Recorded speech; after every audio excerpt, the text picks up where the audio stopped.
अस्सलाम वालेकुम प्यारे बच्चों, कैसे हैं आप सब। बेटा सबक जो है खुलूस, इसकी पढ़ाई हम कर चुके हैं। तो आज हम करेंगे इसके सवालात के जवाबात। ठीक है, ये मैम ने आपके लिए बोर्ड पे लिख दिए हुए हैं, तो आपने अपनी नोटबुक पे भी लिखने हैं। ये मैम ने डायरी भी साथ में लिख दी है और अब मैम आपको पढ़ाती हैं। ठीक है, तो सारे बच्चों ने अच्छे से अपना काम याद करना है। डेट भी मैंशन मैम ने कर दी है। डेट है आज 27 नवंबर 2020। ठीक है, और दिन है जुमा। तो सारे बच्चे मैम आपको पढ़ाती हैं। पहला सवाल है, बड़ा भाई छोटे भाई की मदद क्यों कर रहा था। ठीक है, इसका जवाब है छोटा भाई ज़रूरतमंद था। ठीक है, आगे वाला जो सवाल है वो है छोटे भाई ने बड़े भाई की मदद किस तरह की।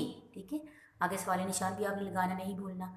इसका जवाब है छोटा भाई अपने बड़े भाई के खेत में अपनी पकी हुई फसल की गांठें रख रहा था। ठीक है, तो ये आज का आपका काम 2 सवाल हैं और कल इंशाल्लाह 3 सवाल मैम आपको करवाएंगी। तो आपने इसको अच्छे से अपनी नोटबुक पे लिखना भी है और इसकी प्रैक्टिस भी करनी है। ठीक है, अपनी लिखाई पे तवज्जो देनी है और जो बच्चा अच्छी राइटिंग में लिखेगा उसे मैम स्कूल ओपन होने पर अच्छा से गिफ्ट भी देंगी।